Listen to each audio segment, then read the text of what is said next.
Os primeiros habitantes da Baixada Fluminense foram os índios tupinambás, da grande família Tamoio. Eles viviam à base da caça, da pesca e do cultivo de mandioca. Os portugueses só vieram colonizar o recôncavo da Guanabara para expulsar os franceses, que, aliados aos índios locais, tentavam se estabelecer na região. As inúmeras batalhas travadas resultaram na expulsão dos franceses e na morte de milhares de índios. Assim, os primeiros colonos começaram a se fixar à margem dos rios, mais especificamente na margem do rio Iguaçu. Os índios sobreviventes foram incorporados à nova cultura ou foram repelidos para o interior. Os colonos começaram, então, a construir os primeiros engenhos de cana-de-açúcar, iniciando o processo de povoamento na região. E em 1700, um pouco antes ou depois, alguns pesquisadores falam 1704, o Garcia Rodrigues abre o caminho novo das Minas Gerais. E esse caminho vai favorecer os povoados aqui da Baixada, porque o caminho corta a Baixada. Então é nesse período, em 1725, pouco antes, que os antigos povoados aqui da Baixada, que eram lugarejos, povoados, arraiais, eles são elevados à condição de freguesia. O que é uma freguesia? É um distrito. E aqui é o berço do município de Iguaçu. Isso é um marco permanente da história da cidade, que é Iguaçu Velho. Nós estamos aqui diante do que restou da matriz da freguesia de Nossa Senhora da Piedade do Rio Iguaçu. Essa torre foi o que sobrou de um grande templo, foi para marcar a presença da Igreja Católica na freguesia de Iguaçu. Em 1822 é inaugurada a Estrada Real do Comércio, que transformava o Porto de Iguaçu num importante entreposto comercial entre a região do Vale do Paraíba e a cidade do Rio de Janeiro, o que transformou a freguesia de Nossa Senhora da Piedade do Iguaçu no principal povoado da região, surgindo assim a necessidade de se criar um município. E o município de Iguaçu reuniu 6 freguesias. Nossa Senhora da Piedade do Inhomirim, lá perto de Magé, Nossa Senhora do Pilar, que atualmente está em Caxias, São João Batista do Miriti, município de Miriti, Santo Antônio de Jacutinga, em Nova Iguaçu, Marapicu, Nova Iguaçu, e Nossa Senhora da Piedade também, Nova Iguaçu. Toda essa área aqui, como eu dizia, era alagada e as embarcações ancoravam, estacionavam aqui nesse final de borda de alagado. E o nível da água vinha até aqui assim, ó. A gente vê nitidamente a coloração diferenciada. Até aqui mais ou menos era alagado. Nova Iguaçu não só abastecia a corte, como as freguesias limítrofes, né? Como também para exportação. A gente exportou muita mandioca, exportou muito arroz, exportou muito feijão. Nós estamos na capela do Engenho da Posse. O Engenho da Posse foi constituído nas primeiras décadas de 1700 e ela acompanhou toda a dinâmica econômica do município. No primeiro momento aqui se produziu muito açúcar e esse açúcar era escoado pelo rio Botas, que fica aqui embaixo, e daí pegava o rio Iguaçu e chegava à capital, o Rio de Janeiro. A incessante resistência negra à escravidão culminou no aparecimento de quilombos na região, um importante fator na formação étnico-cultural de Nova Iguaçu. Os quilombos eles vão surgir no final do século XVIII, no início do século XIX.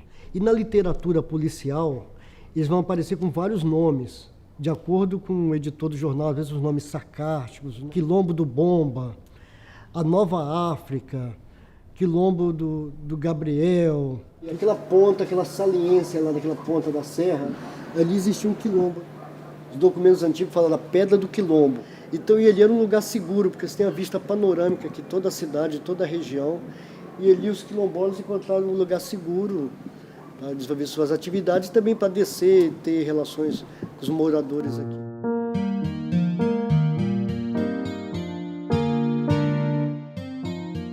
A Junta Real do Comércio, depois da chegada de Dom João ao Brasil, providenciou a abertura de uma estrada que ligasse a Baixada Fluminense ao Vale do Estado do Rio de Janeiro, chamado de Vale do Paraíba Fluminense. A chegada do trem em 1858 mudou completamente o panorama da cidade. A estação atraiu pessoas e negócios para seu entorno e as sedes das freguesias se transferiram para perto da estrada de ferro. Aqui foi a primeira plataforma da estação Nova Iguaçu. Essa estação, anteriormente, era denominada Machambomba, que quer dizer carro de boi. Ainda é o tempo da Maria Fumaça, vagões de madeira. Machambomba é um engenho antigo que ficava dentro da freguesia de Jacutinga, dentro do distrito de Jacutinga.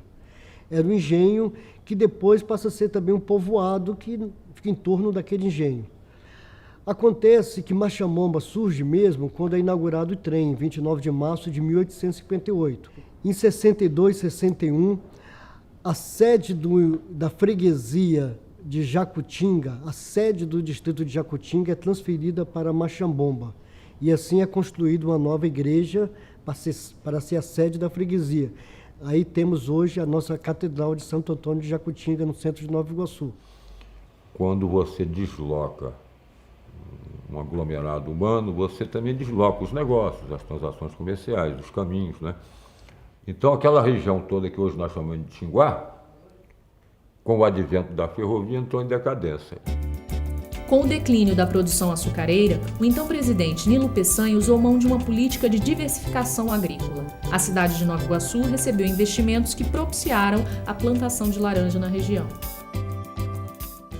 Vários rios, né, foram canalizados, foram limpos para favorecer a produção agrícola, né?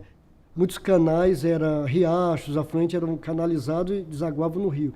Então tinha muitos lugares que a máquina não entrava, então era feito um trabalho, tudo feito à mão. Mão de obra nordestina, missão migrante, esses são os verdadeiros heróis da Baixada também. Nova Iguaçu é interessante.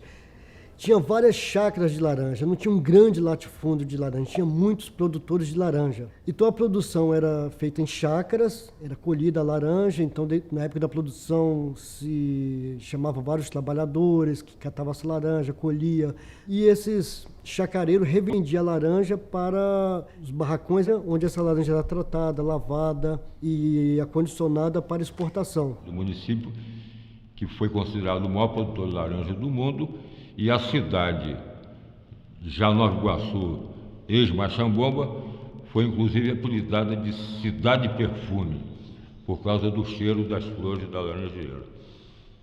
Aqui é a casa do citricultor, do produtor, do exportador de laranjas, e aos fundos o barracão, onde as laranjas eram selecionadas, eram lavadas, secadas, escovadas e depois embaladas em caixas com papel de seda para exportação.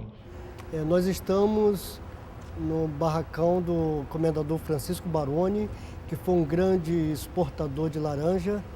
Nesse espaço aqui, dezenas de trabalhadores preparavam a laranja para a exportação, beneficiavam a laranja. Aqui nós temos o barracão que é hoje da Associação Rural de Nova Iguaçu, onde é o Top Shopping hoje, era um barracão também de laranja. Nós podemos dizer que aí, nesses barracões, temos a origem da classe operária aqui em Nova Iguaçu, da classe trabalhadora, vai manusear esses equipamentos complexos, mecânicos. Existe uma elite muito pequena que tinha hábitos requintados, que viajavam para a Europa de navios e que organizava saraus, atividades literárias, com música nos seus palacetes. O ciclo da laranja entra em decadência com o início da Segunda Guerra Mundial, que interrompe as exportações brasileiras, e também com as pragas que devastaram as plantações do município. Combatendo em grande escala a praga que flagela as plantações fluminenses, um helicóptero é posto à disposição do Ministério da Agricultura. Os trabalhos de polvilhamento aéreo dos laranjais do estado do Rio para o combate à mosca de frutas é uma iniciativa importante, uma vez que a produção do município de Nova Iguaçu, onde se processa o referido polvilhamento, avaliada em cerca de 1.850.000 caixas de colheita, é desfalcada anualmente em cerca de 200.000 caixas inutilizadas pela mosca de frutas, dando aos citricultores da região prejuízo de 10 milhões de cruzeiros. Nova Iguaçu, em 1940, é uma cidade de perfume, uma cidade rural, a população tinha orgulho da sua cidade, tinha 40 mil habitantes, 30 e poucos mil habitantes. E acontece o declínio da laranja, de repente achou mais interessante plantar gente, então houve a febre dos loteamentos. As antigas chácaras de laranjas foram retalhadas e loteadas. A Nova Iguaçu vai atrair muita gente do Rio, do subúrbio do Rio, e também que morava em condições difíceis no Rio, e também muito nordestino. É um período também com muita seca no Nordeste, com muitas dificuldades, e conta também que teve um período lá que o Getúlio não queria mais ninguém no Rio, já mandava os caminhões já para a Baixada. O presidente Getúlio Vargas comparece ao município fluminense de Nova Iguaçu para inaugurar 100 novas casas destinadas a ferroviários da Central do Brasil. A cerimônia resulta brilhante e movimenta quase toda a população iguaçuana, desejosa de ver e aplaudir o ilustre visitante.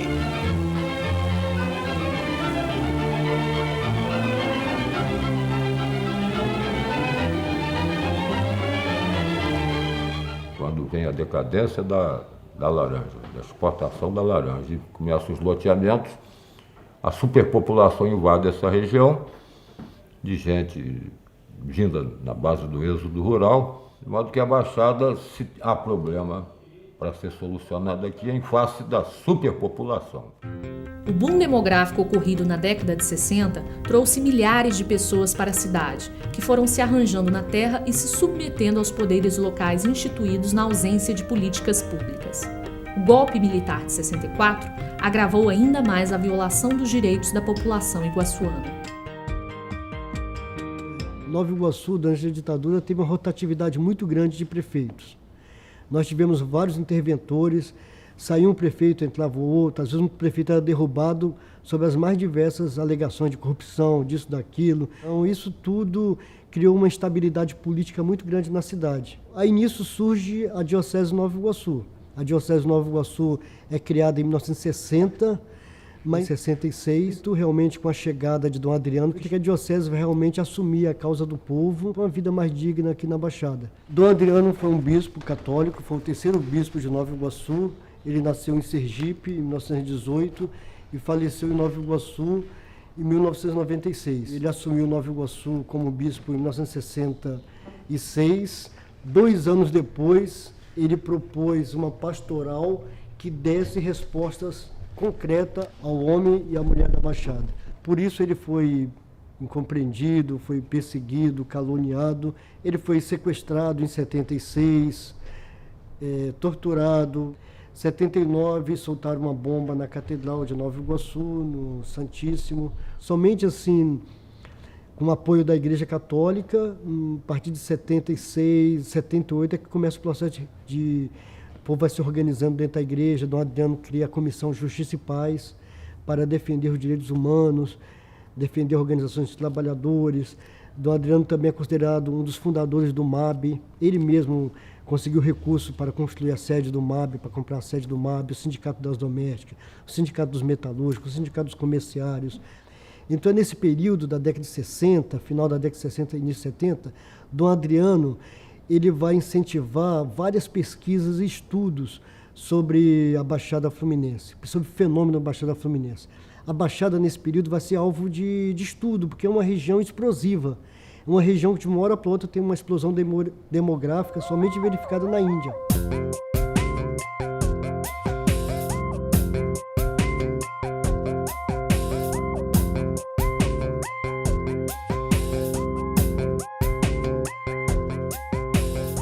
A Baixada é uma síntese do Brasil e, em alguns aspectos, até com representações de outras nações.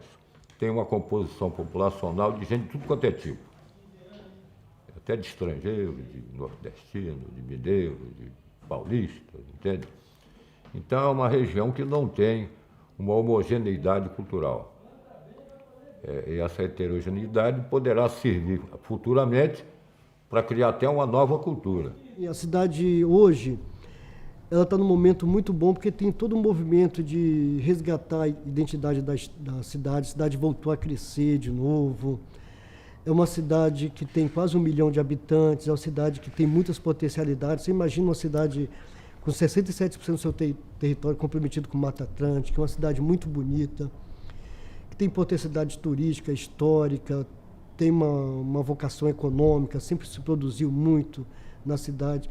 Então, Nova Iguaçu tem tudo para dar certo, mas é um processo longo, que tem que ser construído com a participação do povo, com muita clareza, né? Eu acho que sem a participação do povo, né, e o povo assumindo essa história, como Dom Adriano diz, né? Dom Adriano sempre escrevia povo com P maiúsculo. Então, acho que sempre tem que colocar o povo no circuito e que o negócio vai voltar a caminhar, vai andar. A Baixada é amiga e segura essa barra. De dia é formiga e de noite é cigarra.